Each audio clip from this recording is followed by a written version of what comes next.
Bonjour à tous, bienvenue dans cette toute nouvelle vidéo YouTube. Je suis très content de vous retrouver aujourd'hui dans une vidéo et dans un cadre un petit peu moins mouvant, bougeant que la dernière fois. Ce que vous voyez derrière moi, c'est le nouveau studio YouTube. J'espère que le décor vous plaît. J'espère surtout que ça vous plaît, ce genre de vidéo plus calme.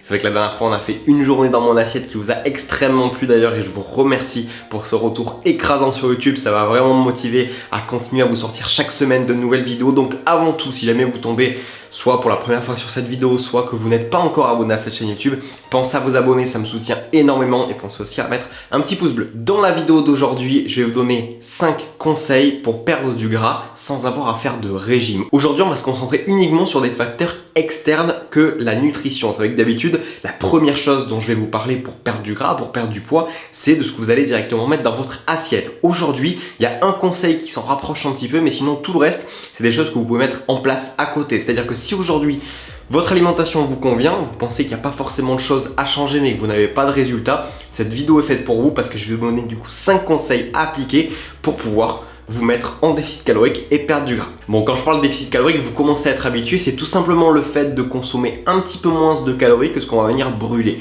C'est ce qui va vous permettre de perdre du gras sur le long terme. Mais attention, quand je vous dis ça, ça ne veut pas dire que si vous faites un petit peu de musculation, si vous allez faire une petite marche dans la journée et que tout ça, ça brûle, disons 600 calories, qu'il va pas falloir dépasser 600 calories sur la journée. C'est totalement faux. Votre corps et tout ce que vous allez faire dans votre journée, même en restant assis, va brûler de l'énergie. Dites-vous que juste votre cerveau ici utilise 125 grammes de glucose par jour, ce qui fait environ 500 calories. Donc dites-vous qu'il y a quand même juste 500 calories qui vont directement sur votre cerveau. Donc si ça vous intéresse de savoir comment estimer son apport énergétique et combien de calories on a besoin par jour, dites-le moi dans les commentaires et peut-être qu'on fera une vidéo sur le sujet. En tout cas, on attaque sans plus tarder avec le premier conseil de cette vidéo qui va parler du NEAT. Le NEAT, je vous en ai déjà beaucoup parlé sur cette chaîne YouTube, mais c'est toujours bien de faire des petites piqûres de rappel. En plus, avec l'augmentée des prix de l'essence en ce moment, je peux vous dire que vous mettre à faire un petit peu de marche, un peu de vélo, ça va vraiment vous aider sur plein d'aspects dans votre vie. Donc le NEAT ou Non-Exercise Activity Thermogenesis, c'est tout simplement le fait de faire des déplacements, de faire le ménage, l'aspirateur, de travailler debout, bref, toutes les choses qui vont vous faire brûler plus de calories sans que vous fassiez directement une activité sportive.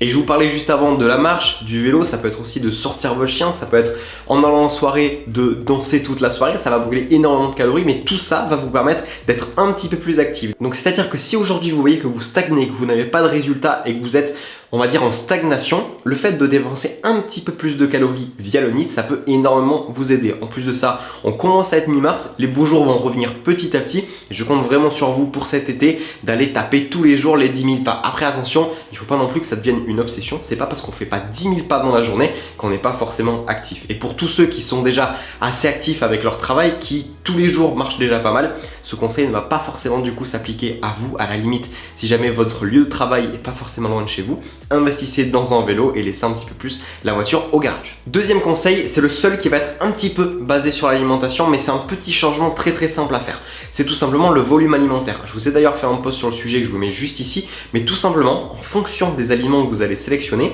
certains vont contenir plus ou moins de calories. C'est le cas dans l'exemple juste ici, si vous mangez 500 calories d'huile, ça représente finalement dans l'estomac que très peu de place. Par contre, si ces 500 calories sont des fruits, des légumes, des pommes de terre, ça représente déjà beaucoup plus de place. Évidemment, il y a quelques subtilités, des protéines vont être beaucoup plus rassasiantes qu'un autre type d'aliment, mais on va se concentrer pour l'instant sur juste l'espace que ça va prendre dans votre estomac. Et donc ce volume alimentaire, comment l'appliquer? Tout simplement, je vous conseille sur vos repas de mettre un petit peu plus de légumes, un petit peu plus de fruits par exemple sur vos desserts, si et uniquement si aujourd'hui vous n'êtes pas pleinement rassasié avec vos repas. C'est très important de savoir s'écouter et savoir voir si on a encore faim ou si justement on est rassasié. Et n'ayez pas honte de ne pas tout à fait terminer vos plats. Ça ne sert à rien de se forcer de manger trop juste parce qu'il faut finir votre assiette. Troisième conseil, et celui-là vous allez voir qu'il y a quelques petites subtilités à comprendre, c'est tout simplement d'appliquer le jeûne intermittent. Alors je vous parle pas de faire un jeûne intermittent 16-8 ou autre comme on peut voir passer dans pas mal de programmes, de comptes Instagram, etc.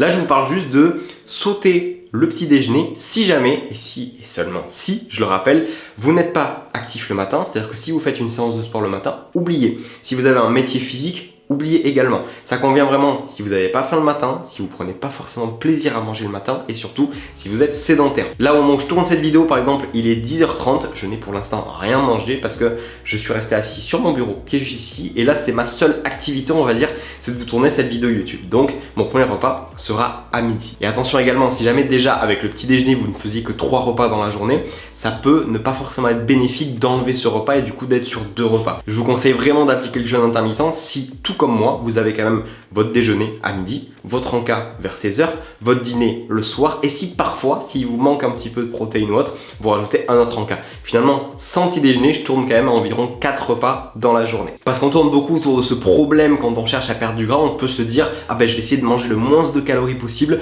pour perdre le plus de gras possible. Cette stratégie, elle n'est absolument pas viable parce que votre corps a quand même besoin d'un minimum de substrat énergétique. Comme je vous l'ai dit au début de cette vidéo, rien que le cerveau a besoin de 500 calories. Donc des personnes qui se diraient ah ben je vais essayer de manger le moins de calories possible, ils vont tout simplement pas avoir assez de calories pour assurer les besoins primaires du corps humain et là on peut vraiment avoir un blocage du métabolisme qui entraîne tout simplement l'arrêt de la perte de gras. Donc il faut être vraiment sur un juste milieu. Quatrième conseil, et pour le coup celui-là est assez basique, c'est tout simplement d'avoir une activité sportive qui vous plaît. Un petit peu dans l'esprit du NEAT, l'idée va être de dépenser un petit peu plus d'énergie. Donc si aujourd'hui vous n'avez aucune activité physique et que vous avez juste basé votre perte de gras sur l'alimentation, et si vous voyez que vous stagnez, ça peut être intéressant de tester de nouveaux sports. Pourquoi pas tester la musculation qui est évidemment le sport entre guillemets roi de la perte de gras, puisque effectivement vous allez dépenser de l'énergie en vous entraînant, mais vous allez aussi construire sur le long terme de la masse musculaire qui est un tissu qui est énergivore. Ça veut dire que c'est un tissu qui va brûler plus de calories. C'est-à-dire que si vous me rajoutez 10 kg de muscle, bah, je vais brûler beaucoup plus de calories que ce que je fais actuellement. Et c'est pareil pour tout le monde. Et profitez-en si vous êtes débutant, parce qu'en débutant, vous allez gagner beaucoup plus de masse musculaire qu'un pratiquant comme moi qui s'entraîne depuis des années et des années et qui galère à prendre le moindre gramme de muscle. Enfin, cinquième et dernier conseil, et celui-là il va être super important et c'est souvent quelque chose qui est négligé, c'est tout simplement la gestion du stress et du sommeil. On va commencer par le sommeil déjà. Dites-vous que si vous ne dormez pas suffisamment, et par suffisamment je veux dire environ 7 à 9 heures de sommeil en fonction des individus, vous n'êtes pas dans des conditions adéquates pour perdre du gras. Je m'explique, si jamais vous manquez un petit peu de sommeil, déjà on va avoir beaucoup plus les hormones du stress, le cortisol, l'adrénaline qui vont être présentes, mais en plus de ça, le fait de ne pas avoir suffisamment dormi, votre corps va être naturellement fatigué et cette fatigue permanente va le pousser à vous dire ah ben donne-moi un petit peu plus d'énergie parce que j'en manque justement. Et c'est ce processus qui va faire que vous allez beaucoup plus facilement craquer sur de la nourriture et au niveau de la perte de gras et la construction musculaire, manquer de sommeil, ça va un petit peu inverser le rôle des deux et vous pouvez vous retrouver à perdre plus de muscles et ça on ne veut pas du tout. Le stress fonctionne un petit peu de la même façon, je vous ai parlé déjà du cortisol et de l'adrénaline, il ne faut pas en avoir peur, c'est-à-dire que voilà, là actuellement quand je vous parle, je suis sûrement en train de tourner sous ces hormones de stress parce que je n'ai pas de glucides en circulation, j'ai pas mangé ce matin, mais si c'est ponctuel, tout va bien. Par contre, si c'est extrêmement régulier, que toute la journée